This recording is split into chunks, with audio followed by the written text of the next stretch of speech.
부가세 세율은 10%죠. 그런데 0%를 적용하는 게 있어요. 이게 영의 세율입니다. 제가 소비지구 과세 원칙에 대해서 얘기를 했을 겁니다. 그래서 첫 번째 보시면 소비지구 과세 원칙에 대해서 이중과세 방지 목적으로 영의 세율을 적용한다고 되어 있죠. 그리고 수출하는 재화에 대해서 외화 획득 장려 차원에서 영의 세율을 적용하는 겁니다. 그리고 영세율의 적용 대상자를 보시면 과세사업자, 즉 간이가세자 포함해 갖고 과세사업자는 다 영세율을 적용받을 수 있어요. 그리고 상호 면세주의라고 그랬죠.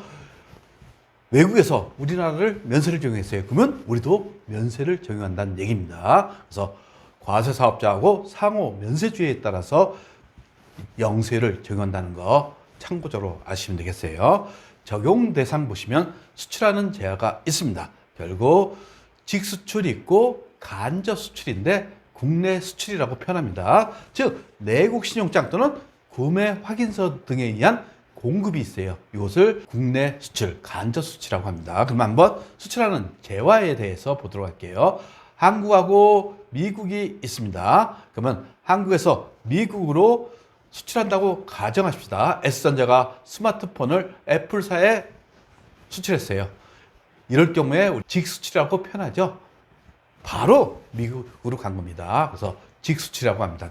다만 A사가 S전자에게 원재료를 납품해서 이것을 가공해 갖고 스마트폰을 수출했어요. 그러면 요 A사가 S전자한테 납품한 것도 간접 수출로 보겠다는 겁니다. 그래서 간접 수출, 국내 수출이죠. 근데 이것에 증명하기 위해서는 내국 신용장 또는 구매 확인서가 있어야 돼요. 그리고 A사하고 S전자는 국내 거래죠. 따라서 반드시 세금 계산서를 발급해야 됩니다. 근데 S전자에서 애플사로 보낸 거에 대해서는 지금 해외죠. 해외에 세금 계산서를 발급할 수 없겠죠. 따라서 직수출에 대해서는 세금 계산서 발급이 면제된다는 거 참고적으로 보시면 되겠습니다. 그리고 국외에서 제공하는 용역, 해외 건설 용역, 대표적인 게 사우디아라비아에 가서 아파트를 짓거나 이런 것을 의미하는 거예요. 플랜트를 짓거나, 즉 공장을 짓는 경우도 마찬가지죠. 그리고 선박, 한국의 외국 항행 용역, 즉 국내에서 국외로, 국외에서 국내로, 또는 국외에서 국외로, 요것에 대해서는 영의 세율이 적용된다는 거.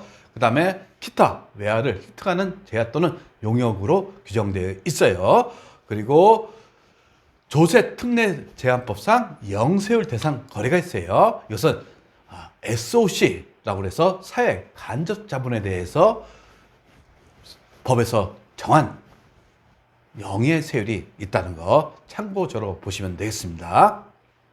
그러면 예제를 통해서 한번 회계 처리를 보도록 할게요. 지금 해외 수출 대형업체인 주식회사 묘양의 노칼 LC, 이게 내국 신용장이라고 되어 있죠. 제품 1,000만 원을 납품하고 영세율 전자세금세를 발급했다 그랬죠. 국내 거래이기 때문에 세금세를 발급했어요.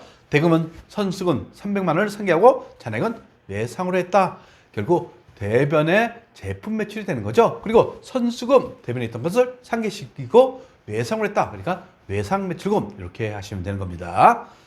두 번째 보시면 미국 기업인 애플사의 제품 10,000달러를 직수출하기 위하여 선적을 완료하고 대금은 선적 후 15일 이내에 받기로 하다. 즉 외상으로 했다는 얘기죠.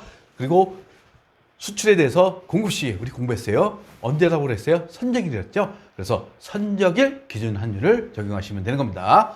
그리고 보시면 이러면 이제 공급가액을 계산할 수 있죠. 과세 표준은 10,000달러 곱하기 선적일 환율 적용하시면 1,250만 원이 되는 겁니다. 따라서 대변의 제품 매출 하면서 차변의 외상 매출금, 이렇게 회계 처리하시면 되겠죠.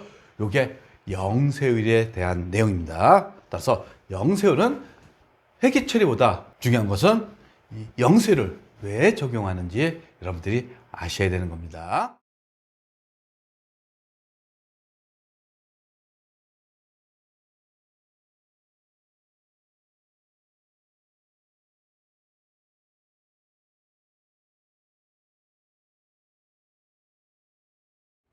구독과 좋아요는 우리에게 큰 힘이 됩니다.